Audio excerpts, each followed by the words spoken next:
ఈ వాక్యాన్ని వీక్షిస్తున్న సహోదరి సహోదరులందరికీ క్రీస్తు పేరట వందనములు. ఈరోజు వాక్యం ద్వారా దేవుడు మనతో చెబుతున్న మాట, మనము దేవుని ప్రేమించితమని కాదు, తానే మనలను ప్రేమించి మన పాపములకు ప్రాయశ్చిత్తమై ఉండుటకు తన కుమారుని పంపెను. యోహాను రాసిన మొదటి పత్రిక 4వ అధ్యాయం 10వ వచనము.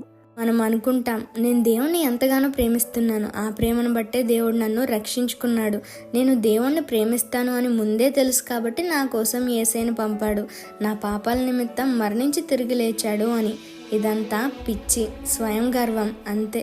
ఈరోజు ప్రేమించి మరలా వాళ్ళు మనకు బాధ కలిగించే పని చేస్తే వారి మీద కోప్పడతాం, మరలా ఇంకెప్పుడు జెన్యూన్గా వారిని ప్రేమించము. ఇది కాదు ప్రేమ అంటే, ఇది ఒక రకంగా స్వార్థమే. నువ్వు ఒకప్పుడు చెడ్డ పనులు చేసిన వాడివే, ఒకప్పుడు దేవుణ్ణి దూషించిన వాడివే, దూరం పెట్టిన వాడివే.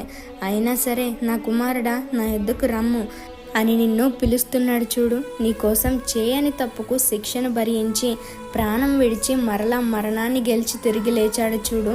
అది ప్రేమ అంటే. ఏ స్వార్థము లేని ప్రేమ, కఠిన హృదయాలను కరిగించగల ప్రేమ నా యేసయ్య ప్రేమ మాత్రమే. ఈ చిన్న సువార్త పరిచర్యలో మీ సహోదరులు. God bless you. ఆమేన్.